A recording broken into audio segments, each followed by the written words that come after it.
Agradecemos a todas las autoridades, invitados e invitadas que nos acompañan hoy, así como también a quienes se nos suman a partir de ahora por la transmisión a través de MOL TV y por el canal de YouTube del Centro de Innovación de la Universidad Católica.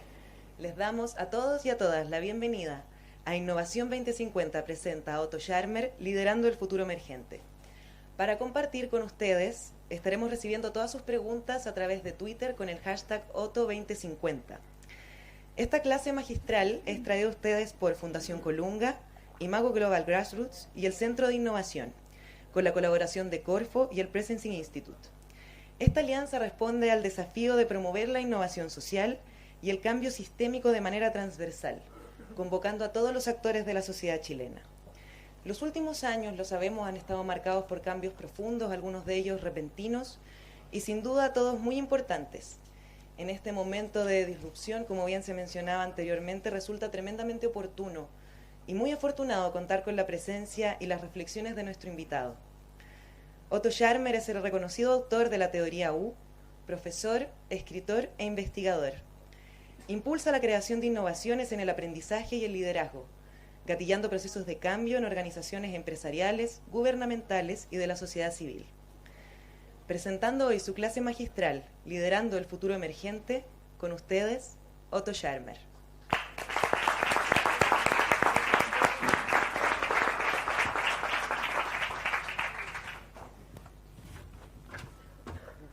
Thank you.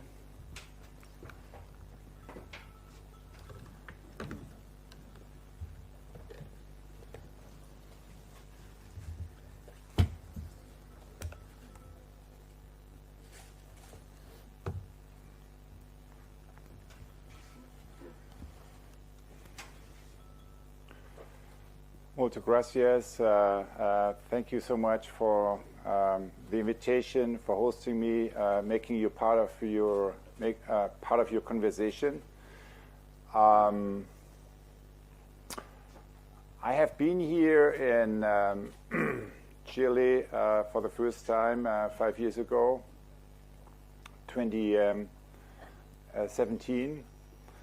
And now coming back 5 years on, it's amazing what you have been accomplishing in that short period, because I think a profound shift has happened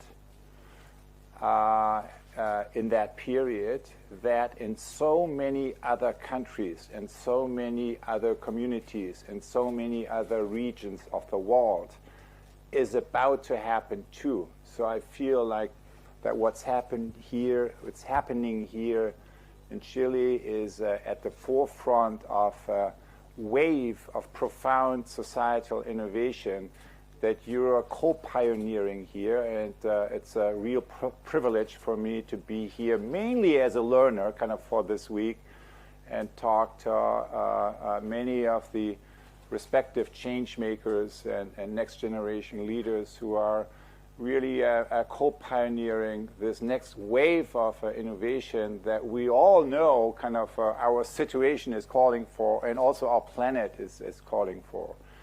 So thank you for having me.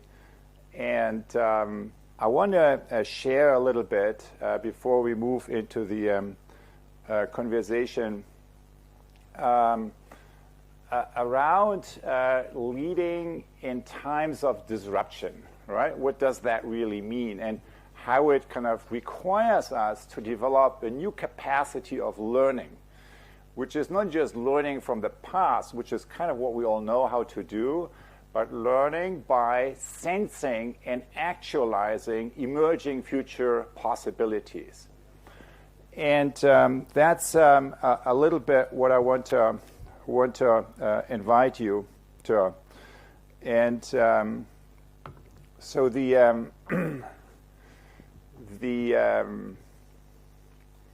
image that you see is basically an image that is depicting what everyone is talking about, and that's what I believe is really the best depiction of our current situation, which is we live in a moment of disruption.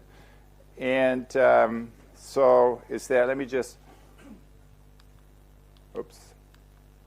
So All right. So on the left side, if you depict us there, that's current reality, right? And disruption means something very simple.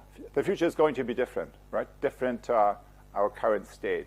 So that's kind of depicted on the right side.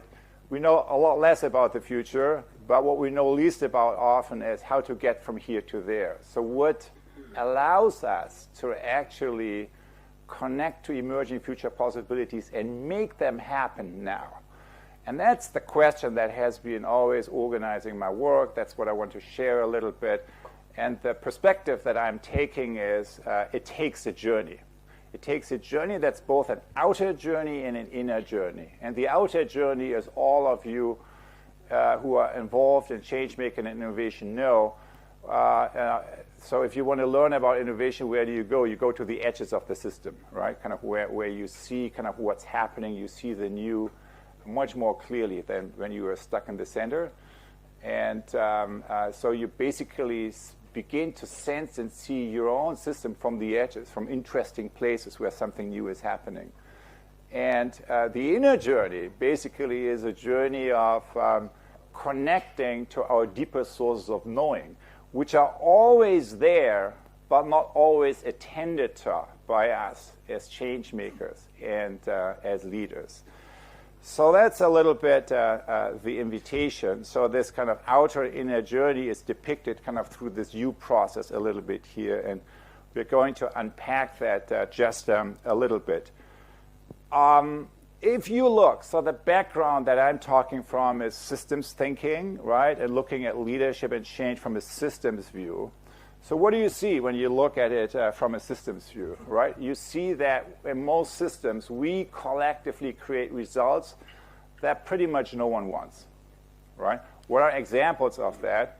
Well, examples are, the ecological divide, and the number here is 1.6, right? We use, so the ecological divide is really disconnect between self and nature. And we use resources in the amount of 1.6 times the regeneration capacity of planet Earth, right? So by definition, that's not sustainable, right? It's the overshoot. And then there's the social divide, inequality. That's kind of where a big shift happened here, kind of becoming more aware of that. I'm coming to you from a country, the United States, where that awakening is also beginning to happen around racial inequality, but it's also very much at the beginning, right? I think you're kind of much more courageous, really, in facing that head on and the processes that you started over the past 2-3 years. What's the number here? 1.7. So the social divide is inequality, right? Polarization, but also kind of more and more violence, right? You have, places like the U.S., you could say, are really falling apart into communities, that to some degree move towards a civil war. In Europe, you already have the war, and in other places going on.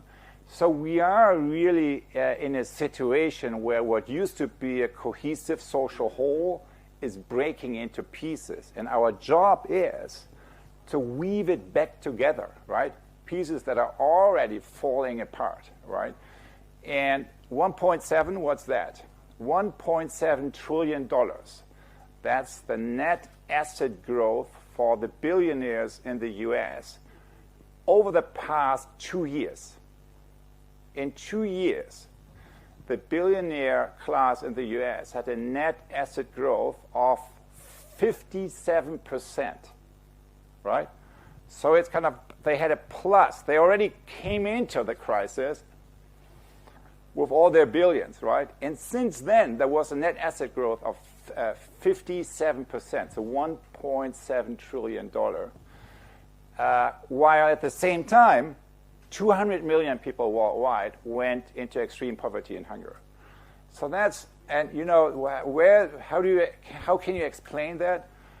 Well, can I explain that when some people kind of put in a lot more effort? Obviously not, right? So obviously, this kind of shows us something is broken with the entire system that needs to be reimagined and redesigned. The spiritual divide, which is not a disconnect between self and nature, self and other, but a disconnect between self and self. A number there, and that's all about mental health, right? So we have that in so many countries. 44% of high school students in the US are reporting extreme hopelessness about their current situation and the future, and symptoms of anxiety and depression. So we live in a collective condition of, or in a condition of collective depression, where in many ways we move from a denial of the situation directly into hopelessness, right? It's too late. And that's what we as change makers face. Kind of that's the work surface we got to address one way or another. So why? So what is it? So we collectively enact results that no one wants. What are those results? 1.6, 1.7, 44. No one gets up in the morning and looks into the mirror and says, okay, and today I want to harm more the planet, harm more other people, and harm more myself. No one does that, right? Yet somehow collectively we organize our system in a way where more of that is happening. And so systems thinking is asking the questions why, right? So why is that? Why keep we doing this? And these words you see here, structure and paradigms of thought, and then kind of the deeper sources we are operating from, they're different layers of root issues that we need to address in order to understand and kind of change these deeper dimensions. And when you take all of them together, that's kind of something that I call awareness-based systems change. And you can summarize that approach with 4 simple principles. Number 1, you cannot understand a system unless you change it. Famously, Kurt Lewin, kind of the founder of action learning and action research, claimed that. And that's very much something that inspired me kind of to move 25 years ago from Germany to the US, to MIT, to join kind of a group that was working in that tradition, systems thinking, action learning, and action research. The question then is, okay, so if that's true, how do you change a system, right? So you cannot change a system unless you transform consciousness. Let me rephrase.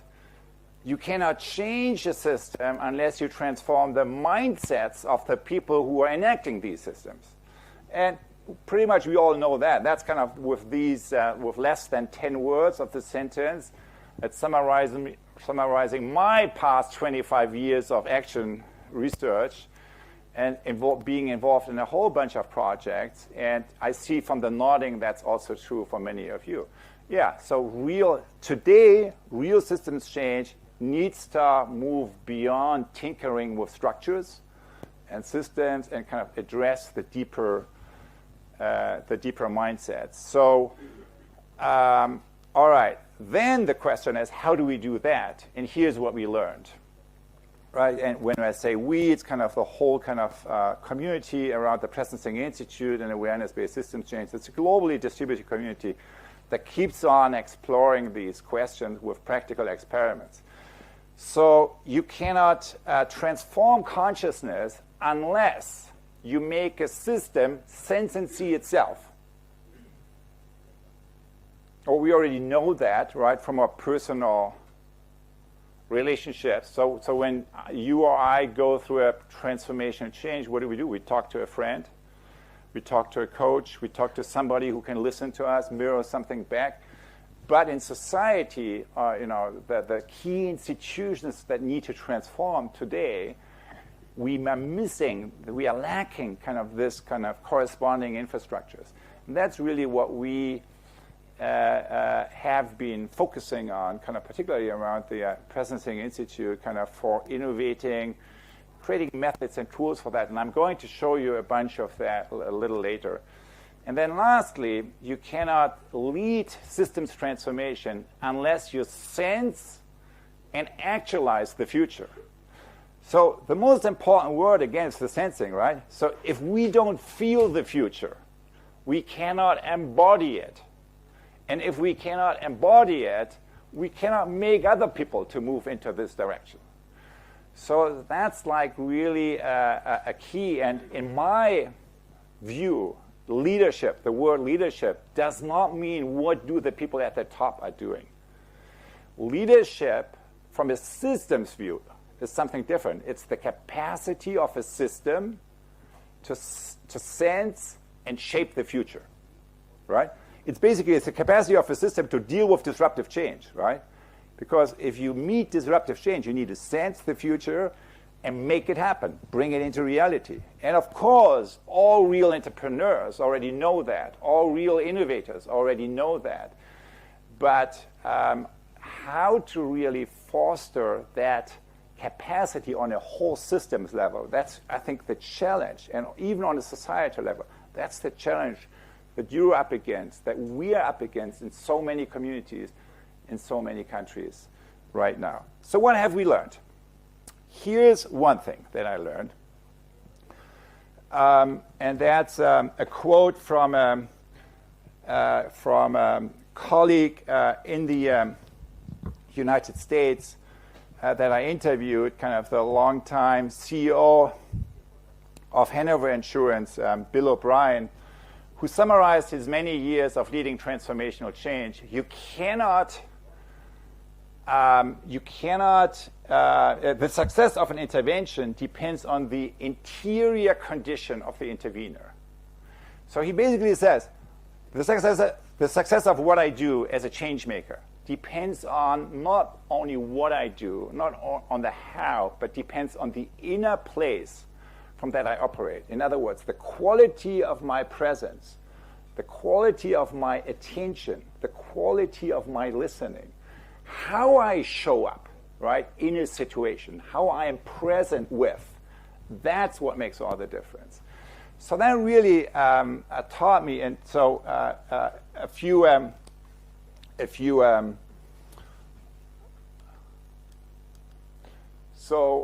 that taught me that there is kind of a whole deeper level of leadership that I wasn't aware of previously. A few weeks ago, I co-hosted an event at the UN where we had Christiana Figueroa speak. And I think she is one of the most inspiring leaders of our time as the key architect, as many of you know, of the Paris Agreement, and really a driving force helping us to move from the collapse of Copenhagen 2009 to the Paris Agreement in 2015, which is an amazing accomplishment, kind of that we have successful put into place. So one of her key insights is basically the same of what Bill O'Brien says, which is that working on yourself is the only thing you can control. So if everything, basically disruption means a lot is happening around you that you don't have control over, right? So what's left for you? Working on yourself. Changing the inner place that you're operating from. Well, what is that? What does that really mean? So what does that landscape look like? And here's how I would describe this landscape, which is it's a landscape that is mapped by three capacities: opening the mind, opening the heart, and opening the will, aka accessing our curiosity, compassion, and courage. And what does that do? It moves us beyond this kind of downloading thing at the beginning of the ULAT. Downloading means same old, right? So whatever happens, I respond based on our standard operating procedures. But with open mind, what we really mean is the capacity to see with fresh eyes, right? And to really look again and to notice kind of what's new, what's different in this situation. What we mean with open heart is the capacity to empathize, to look at a problem not just from your angle, but through the eyes of your key stakeholders, kind of that you're working with. And what we mean with open will is basically the capacity to let go of the past and let come of emerging future possibilities. That, we believe, is pretty much the deeper territory of leadership. Now, okay, but now if I look at this from my own context, right, North America, USA, and a bunch of other places, what do we see? The exact opposite of everything I just talked to you, right? It's not the opening of the mind, heart, will, but a freeze reaction of the mind, heart, will, aka an amplification of ignorance, hate, and fear. And rather than, on the lower U curve, which is really based on connecting with what's happening around us in a deeper way, which is not just here, but also sensing into that and feeling into emerging opportunities. What you see on the upper curve of absencing really is disconnecting, right, from what we see, right, denial, right, disconnecting from what we feel, getting stuck in our own echo chambers. And yes, there are kind of like so many examples of that. So basically what I'm saying is this. When we meet disruption, right, when we meet an instance of disruption, and that's pretty much the only thing we know will increase in the future, right? We don't know what the future will bring, but disruption is going to go up, right? That's the one thing we know. So when we face instances of disruption, we have a choice. We as leaders, we as change makers, we as society have a choice. We can respond by turning away and closing down, or turning toward and opening up. When we turn away, we activate one part, one type of process that by now we all know pretty well. And when we turn toward and open up, we activate another kind of process that by now we also know pretty well. The upper process, right, the first one, the one that's disconnecting, is basically grounded in an architecture of disconnection, right? It's disconnecting us from what's happening around us, but also from our own, vertically, from our own highest future possibilities. And it's giving rise to a social grammar of destruction, right? Kind of that kind of cycle that's moving into blaming and destruction and self-destruction. We know, right? We have seen it too often. We know kind of how that is reinforced, and that's kind of at the end of that. And that's, of course, what's on a collective level happens, on many levels. Kind of how we kind of connect with the and disconnect with the planet and so forth. And it's great. It's basically fueled by an awareness that I call ecosystem awareness. And I don't mean that in a moral way. I mean that in a technical way. I mean that in a way it's an awareness that is stuck inside one's own boundaries. You cannot move beyond. You don't feel and see what's happening around you. That's what I mean with ego, right? And on the lower side, if you analyze that, it's based on an architecture of connection, right? Including like societal, kind of social connection. It's giving rise to a social grammar of co-creation that we know kind of from so many experiences ourselves, right? It's also very real. And it's fueled by and animated by an awareness that I refer to as ecosystem awareness, by which I mean an awareness that can move beyond the boundaries of one's own organization, right? To sense by opening the mind, opening the heart, opening the will, basically by connecting to the other beings, right, in my ecosystem more profoundly and more deeply. So I think that's basically our current work surface that we face, right?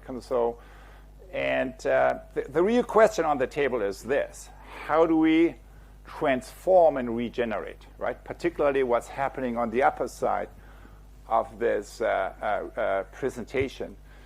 And I think one way of describing that is that what we need to learn to do, and it was really interesting to me to hear stories of what has been happening here over the past few years, because I could see a lot of parallel what has been happening around institutional racism in the US, right? So there's a lot in parallel, really. And what it really is, what it means for us as leaders, as educators, and as change makers is learning to address our blind spots.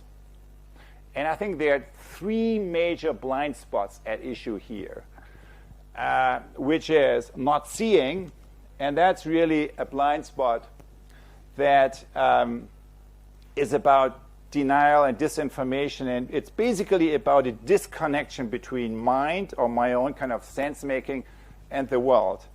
Then it is sensing, so not feeling something, right? I see something, but it's just stuck. It's just abstract knowledge in my head. Yeah, I know there's inequality in society, but do I really feel it? Do I really empathize with that?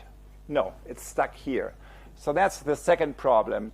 And it's kind of a disconnect between self and other, right? And it has to do with kind of not accessing the knowing of our heart. And then the third problem we all know is this one. It's kind of not acting. So that's apathy, right?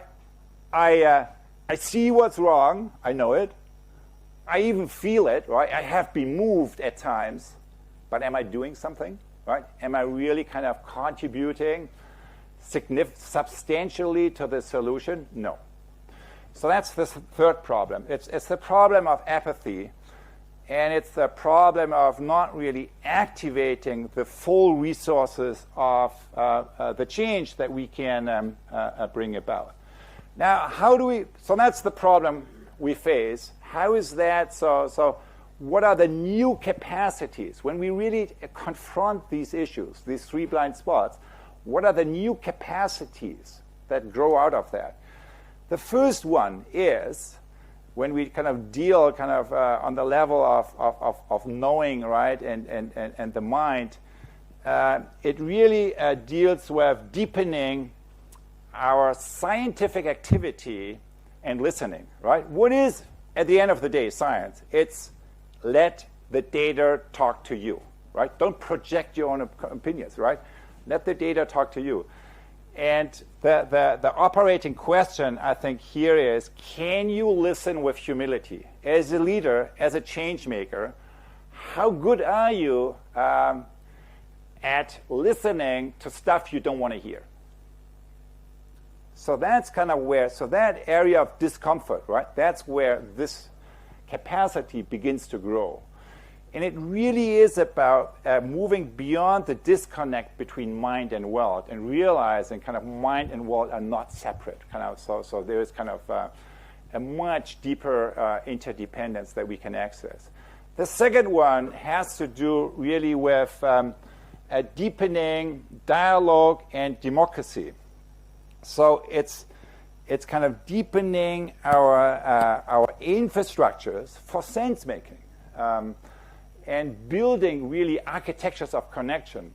And the individual kind of change maker question here is, can you sense your ecosystem from the edges? So think about kind of your ecosystem of change, kind of the people you need to connect to in order to make your system change. What are the voices missing? And how can you listen to them with real humility and maybe bring them kind of onto at the table and into the conversation? So that's kind of I would say on the relational dimension, kind of new infrastructures that we need to build, new civic infrastructures of connection that we need to build, where we basically move beyond polarization, where we kind of can talk across interests, across ideologies, and across paradigms of thought in order to improve kind of how the system is operating. And I think the third capacity kind of that deals with the not acting has to do with deepening our co-creativity and action confidence. What I mean with action confidence is not how to do something better, right? What I mean with action confidence is how to step into uncharted territories. Because if you want to cross the abyss, right, the old stuff is no longer working. It requires of you to really move into new territories. And that's kind of a capacity that will become ever more important as we move more deeper into this century. So the organizing question here is, can you sense and embody the future as it emerges, right? Can you feel the future, right? And again, what I mean with future is not something abstract. It's a possibility that depends on you in order to come into reality. So can you feel that? And then can you embody that? Can you bring that into the present moment? And so if you just look at these three questions, which is, can you listen with humility? Can you sense your ecosystem from the edges, right? From the view of the most marginalized? And then can you sense and embody the future as it emerges? Those are, I believe, pointers to the new, deeper capacities that we will need to grow in order to address the next wave of challenges, but also of innovation opportunities that will be coming our way. All right, so how does that work? Well, it's basically, so these three capacities require of us a mindset shift, kind of from an old mindset, which is I'm here, the system is out there, to a new mindset where when I see the system, I not only see the system outside of myself, but I begin to see myself as part of the system and as contributing to the problems that we face. And only when I have that shift, right, from an ego more to an eco view, where I see myself through the eyes of others, we begin to have a conversation that allows for more transformational change. So I want to, and that goes back to the first thing that I mentioned to you. So what is the essence of leadership and systems change from a systems view, right? Developing tools and environments to make systems see and sense themselves, kind of to go through this shift. And I want to give you 3 or 4 quick examples where that works. Because in my experience, it does not take forever, right? It does not take many years. It can happen in a moment, in an instant. But you need enabling environments around that. So here are a few examples. The first one is going on sensing journeys, right? Going on journeys, and this is kind of the top leadership team of one of the biggest, in fact, fintech in the world. And so they went to 2 different countries. So they spent 2 days just listening to all their stakeholders, right? From the regulators to their partners to their customers to unbanked people, kind of people with no resources, no access to financial services in their countries. And then coming back together, kind of, so 15 people did that in country A, 15 in country B, and coming back together and share everything what they learned.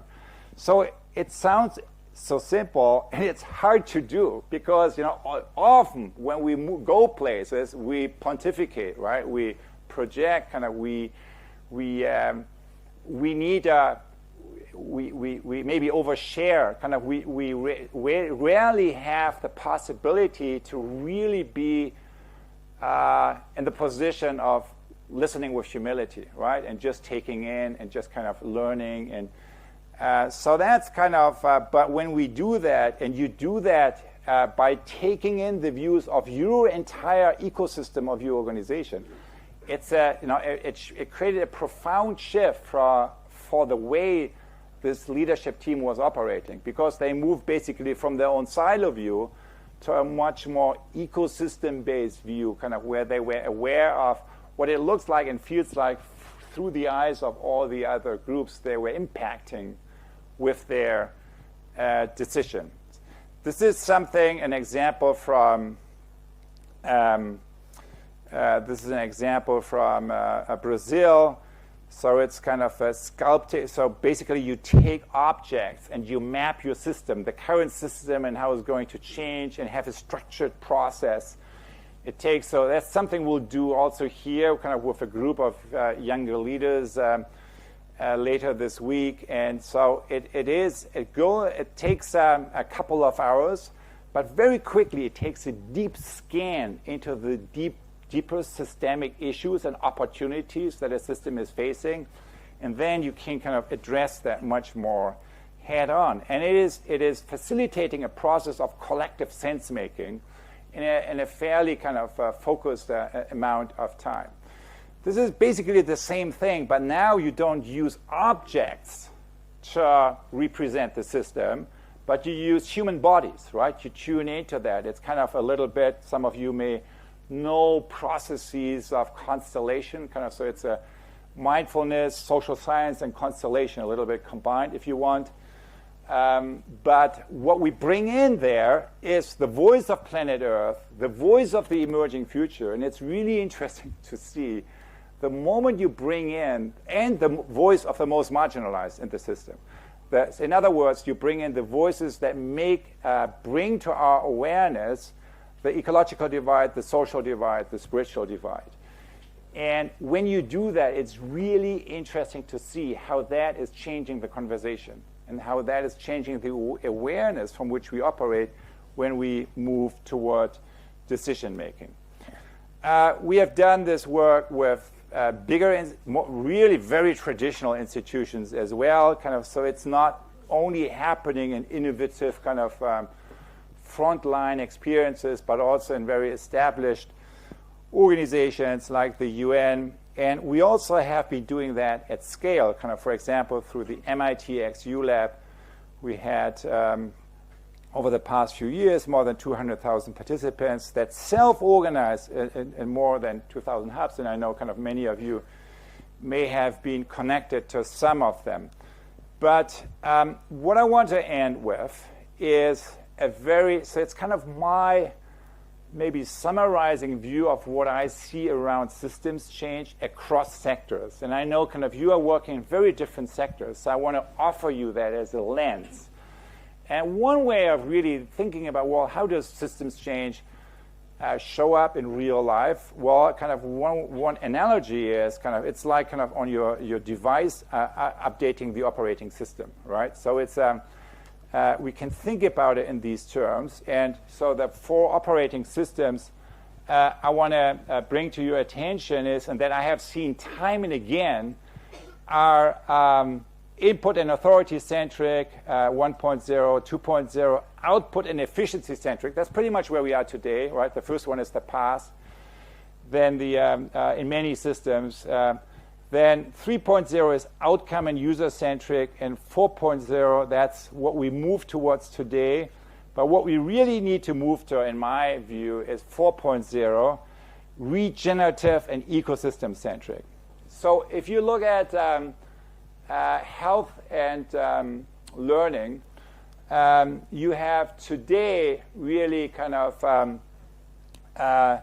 the processes of evidence-based medicine and testing-driven teaching, which of course is not real learning, but often the absence of real learning, which then leads to 3.0, learner-centric pathways, right? Student-centric architectures of learning, kind of, I see many people nodding, and patient-centric healthcare systems, right? Now you organize the whole damn thing around the patient experience, the patient journey, right? A user-centric view. Now that's the good healthcare system, the good school. Is that good enough? I don't think so. I think what we are moving towards is, with the disruption that happens in this century, is towards, on the health side, not only addressing the issues of sickness, but strengthening the sources of health and well-being. And on the learning side, move away from only addressing the mind towards addressing also the intelligence of the heart and the intelligence of the hand, because a meta function of all learning is to sense and shape the future. And in a moment of disruption, right, you really need to bring in this literacy, and in most cases, we don't have it today. Farm and food, kind of industrial agriculture is 2.0. Then we have organic agriculture, that's a little better, kind of 3.0.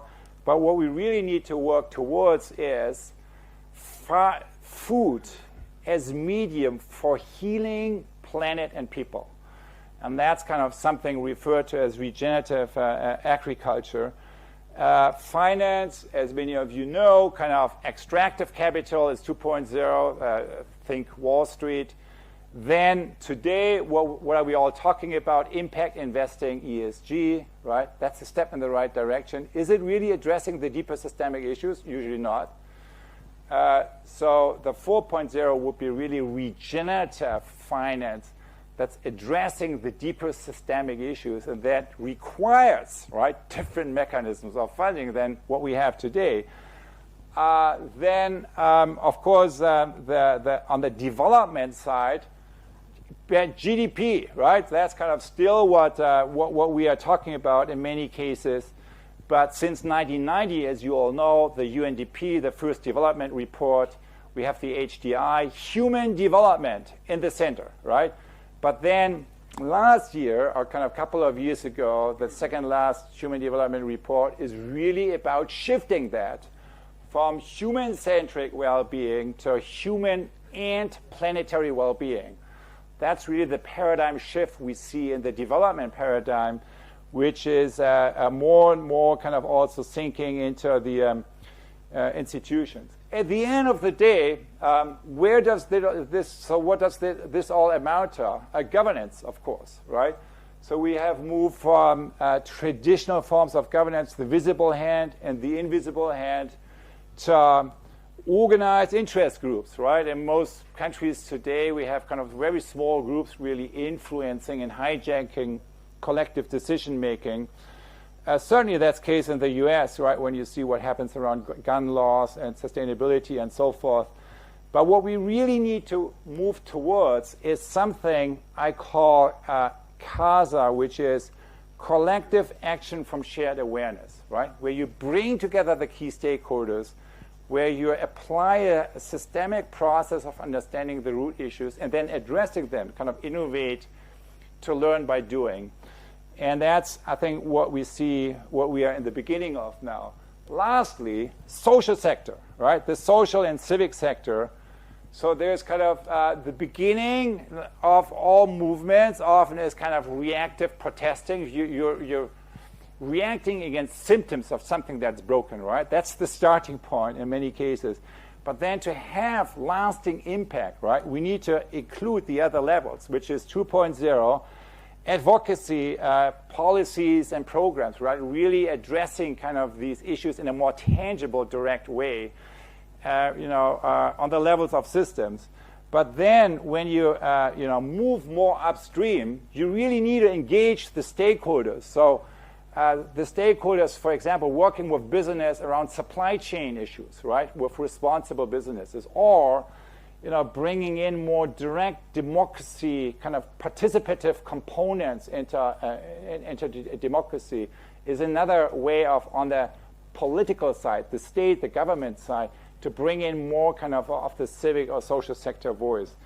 But what I believe we really need to do in the end is to move towards cross-sector systems transformation that helps us to reimagine and reshape from shared awareness, and that is more inclusive. And that, I think, kind of what you have been doing and moving towards here in the last 2 years is an inspiring example into that direction. So what I'm basically saying is something simple. As we face 4.0 problems, challenges of disruption that we haven't seen on this planet before, what we see in society is response mechanisms that are stuck in 1.0, 2.0, and sometimes 3.0. And what we need to do as innovators is more than that. We need to develop the capacity to operate on 4.0. And if you kind of look at 4.0, these kind of, 7, 8 categories are not different. They are all moving into the same deeper domain of collaboration and co-creation. So that's a missing enabling infrastructure on 4.0 that where I believe the primary leverage point is for large-scale societal collective change on the level of systems today. So basically, I started with a question. All right, how do we do this, right? Crossing this abyss. And on a personal level, it includes kind of this opening the mind, the heart, the will. But on a collective level, it also includes this deeper 4.0 related enabling collaborative learning and leadership infrastructures. So in summary, if we want to do this, right, that's what we need, what we try to do in this century, which is, as a community, planetary healing and civilizational regeneration, because that's really what's happening, right, on a larger level. Then I believe the only way of doing that, right, and you could put a lot of things on the top left, right, Sustainable Development Goals and Paris Agreement and so on. The only way of doing that is by activating generative social fields, or social fields of co-creation among the stakeholders, right, that move from polarization to working together in a way that's co-creative. That's what we need to, that's the how, right? And in change management and change leadership, the only way, the only thing we have learned the past 80 years is, the only way to do that is by having a support infrastructure, right? None of us is going through transformational change without a support infrastructure. That's something that I call school for transformation. You can call that whatever you want. It doesn't matter, but it needs to be something that is supporting us along the way. Otherwise, we are instantly sucked back into the old system. So that's, any kind of movement is only successful if you have a supporting infrastructure. And what does this infrastructure do? It is democratizing access for the methods and tools of transformation, right, for transformation literacy. And secondly, it's building the capacity for collective action from shared awareness. Because those are new capacities that we as humans haven't developed at the level of scale necessary today. And to do that, we need an enabling infrastructures. And I think that's what is a key leverage point for us as a collective movement to succeed in bringing our aspirations that we're holding for the future into reality. Thank you very much.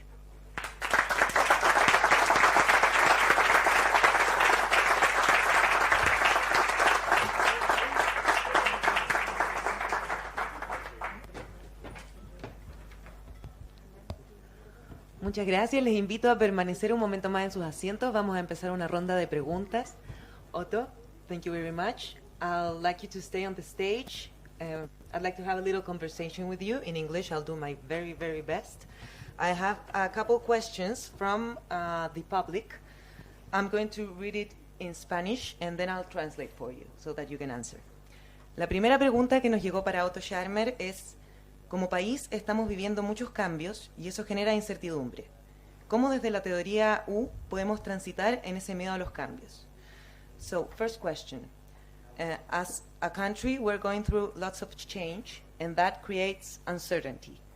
How can we, using the U theory, deal with the fear of change? I would say by creating support structures that allow us to amplify positive connections. So if you remember what I said I mean, if you remember kind of the two cycles, the cycle of absencing and self-destruction, and then the cycle of presencing. So what is it that's dominating our public awareness and media? The upper one, right? But what is it that's kind of our real life experience that we often feel is there, right? Kind of where the new is. It's the lower one. But we don't have an amplification mechanism for the lower one. So what is supporting us? I think a fear of change, yes, there is, I think we need support from each other, kind of from people who go through the same kind of process, where we can help each other with deep listening, kind of with engaging in new practices, and supporting each other in the real change processes. It's very actually organizable, and so if we provide these human support structure among change makers, it can go a long way. And then, of course, I'm not saying that's all, right? There's a lot, of course, what needs to happen on the macro level, right? As we transform our economies, evolve our governance systems, and also reimagine, reshape our education systems. But, you know, I think the fear of change is often, you know, let's say one thing. Not everyone suffers fear of change, right? Because for many of us, there's so much pressure today, so much pain that no, I don't have fear of change, right? I want to move into that. I feel kind of a lack of support to actually what helps me to take the next step. So that's what I'm talking about. So it's collaboration and learning and support infrastructure that are accessible for me in my community, in my region, in my reach, that allow me to get access to the resources that I need to take the next step. Great, thank you so much. I'm going to read the second question. Segunda pregunta para Otto Scharmer. Desde la línea de la innovación, ¿cuáles son las capacidades y estructuras habilitantes que permiten innovar en estos tiempos de cambios e incertidumbre? Second question. From the point of view of innovation, what are the enabling capacities and structures that allow us to innovate in these times of change and uncertainty? The enabling capacities and structures. Well, I think I talked about the enabling capacities in terms of the listening, kind of the sensing, and the action confidence, kind of having the capacity to step into new territories. And the infrastructures kind of that support that are often missing, right? And are often missing, most importantly, where they are. So when we have them, they tend to exist inside organizations and institutions. But where they are most needed today is actually across institutions, right? And even across sector boundaries. Because for most challenges we face today, no one can deal with alone. No organization can deal with alone. We need to bring others on board, and we need kind of enabling infrastructures for that. So I think the infrastructures we have a profound gap of enabling infrastructures, particularly around sense-making. There's a lot of sense-making going on in society today. There's a lack of making sense on a deeper level, collectively, kind of together with others, the partners in my system that I'm already connected with in real processes, but that are in my mind blocked out because I don't see them, I don't feel them, and I don't experience them in my everyday life. And these are kind of the enabling infrastructures, bringing those people together digitally or in real time, and then having a process that allows us to move to a place where we want to be, which is not a place where we each talk from our own silo, but a place of shared sense-making and shared co-creating. Thank you very much. Seguramente nos hemos quedado con más preguntas, más ganas de hablar acerca de pensamiento sistémico, más ganas de hablar acerca de innovación. Para ello les invito a seguir las redes sociales de Otto Scharmer y también los canales digitales de las organizaciones que nos unimos para hacer este encuentro, la Fundación Colunga, Imago Global Grassroots y el Centro de Innovación de la Universidad Católica. Les agradezco a todos por su asistencia, por su atención. Muchas gracias. Buenas tardes.